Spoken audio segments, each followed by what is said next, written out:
ഇന്നത്തെ എൻ്റെ റെസിപ്പി നമുക്ക് ഈവനിങ് ചായയുടെ കൂടെ കഴിക്കാനുള്ള ഒരു സ്നാക്കാണ്. ഇത് വടയാണ്, പക്ഷേ ഇത് കോളിഫ്ലവർ കൊണ്ട് ഉണ്ടാക്കിയ വടയാണ്.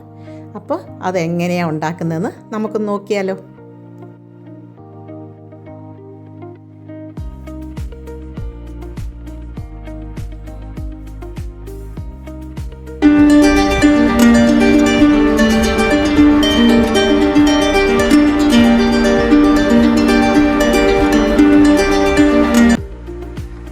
നമുക്ക് വടയുണ്ടാക്കാൻ കടലപ്പരിപ്പ് ഒരു 3 മണിക്കൂർ വെള്ളത്തിൽ കുതിർത്ത് വെക്കണം. അപ്പം ഞാനിവിടെ 3 മണിക്കൂറായിട്ട് കുതിർത്ത് വെച്ച പരിപ്പാണ്. അതിൻ്റെ കൂടെ നമുക്ക് ആവശ്യം കടലമാവ് വേണം. 2 ടേബിൾ സ്പൂൺ കടലമാവ് വേണം. മെയിനായിട്ട് നമുക്ക് കോളിഫ്ലവറാണ് വേണ്ടത്. അതിൻ്റെ കൂടെ എരിക്കാവശ്യത്തിന് പച്ചമുളകും കുറച്ച് സവാളയും കരിയാപ്പല ചെറുതായിട്ട് കട്ട് ചെയ്തതും കൂടെ വേണം. അപ്പം നമുക്ക് ഇതാദ്യം അരച്ചെടുക്കണം. അധികം അരയാൻ പാടില്ല. നമുക്ക് കുറച്ച് ഓയിൽ ഒഴിച്ച് കൊടുത്തിട്ട് അതിൽ സവാളയും പച്ചമുളകും കോളിഫ്ലവറും നമ്മൾ ചെറുതായിട്ട് കട്ട് ചെയ്തതും കൂടെ ഇട്ട് ജസ്റ്റ് ഒന്ന് വഴറ്റണം. ഒത്തിരി മൂക്കൊന്നും വേണ്ട, ജസ്റ്റ് ഒന്ന് വഴണ്ടാൽ മതി. എന്നിട്ട് വേണം നമ്മൾ ഈ മിക്സിനകത്ത്, കടലപ്പരിപ്പിൻ്റെ മിക്സിനകത്തിട്ട് നമുക്കിതെല്ലാം കൂടെ മിക്സ് ചെയ്തെടുക്കാൻ. ഇത് വഴറ്റുന്ന സമയത്ത് നമുക്ക് കുറച്ചുപ്പ് ഇട്ട് കൊടുക്കണം. ഒത്തിരി ഇടാൻ പാടില്ല. എന്താണെന്ന് പറയാൻ, നമ്മൾ പരിപ്പിനകത്തും നമ്മൾ ഉപ്പിട്ടാണ് മിക്സ് ചെയ്യുന്നത്. അപ്പം നമ്മൾ കടലപ്പരിപ്പ് ഇവിടെ അരച്ചെടുത്തിട്ടുണ്ട്. ഇത്ര അരഞ്ഞാൽ മതി, ഇതിൽ കൂടുതൽ അരയണ്ട.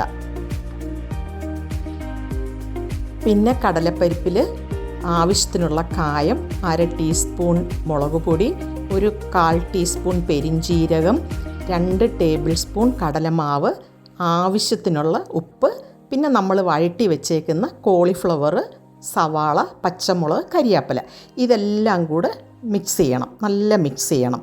അപ്പോൾ ഉപ്പാണെന്നുണ്ടെങ്കിൽ നമ്മൾ കോളിഫ്ലവറിനും ചേർത്തിട്ടുണ്ട്. അപ്പോൾ അതിനനുസരിച്ചിട്ട് വേണം ഉപ്പ് ചേർക്കാൻ. മിക്സ് ചെയ്തതിന് ശേഷം ഞാനിങ്ങനെ എല്ലാം ഷേപ്പ് ആക്കി വെച്ചിട്ടുണ്ട്. നമുക്കപ്പം ആവശ്യത്തിന് എണ്ണ ഒഴിച്ചിട്ട് നമുക്കിത് വറുത്തെടുക്കാം. ഞാനിവിടെ സൺഫ്ലവറാണ് യൂസ് ചെയ്യുന്നത്. ആദ്യം ഒന്ന് ചൂടായി കഴിഞ്ഞതിന് ശേഷം നമ്മൾ ഗ്യാസിൻ്റെ ഫ്ലെയിം ഒന്ന് ചെറിയ മീഡിയം ഇതിൽ വെക്കണം. എന്നാലേ അതിനകമൊക്കെ നല്ല വേവത്തുള്ളൂ. ഇത് ഈവനിങ്ങിലൊക്കെ ചായയുടെ കൂടെ കഴിക്കാനുള്ള ഒരു അടിപൊളി നല്ലൊരു സ്നാക്കാണ്. അതേപോലെ എൻ്റെ ഈ ചാനൽ സബ്സ്ക്രൈബ് ചെയ്യാതെ കാണുന്നവരുണ്ടെങ്കിൽ സബ്സ്ക്രൈബ് ചെയ്ത് സപ്പോർട്ട് ചെയ്യണേ. വട മൂത്തതിന് ശേഷം നമുക്കൊരു ടിഷ്യൂ പേപ്പറിൽ പ്ലേറ്റിൽ ഇടുക. പക്ഷേ അധികം എണ്ണയൊന്നും വടയിലായിട്ടില്ല. നല്ല ടേസ്റ്റ് ഉണ്ടായിരുന്നു. കോളിഫ്ലവറിൻ്റെ ഒക്കെ ഒരു രുചി കിട്ടുന്നുണ്ടായിരുന്നു. ഇത് നമ്മൾ ചൂടോടെ കഴിക്കണം, അപ്പോഴും ഒന്നുകൂടെ നല്ല ടേസ്റ്റ് ആയിരിക്കും.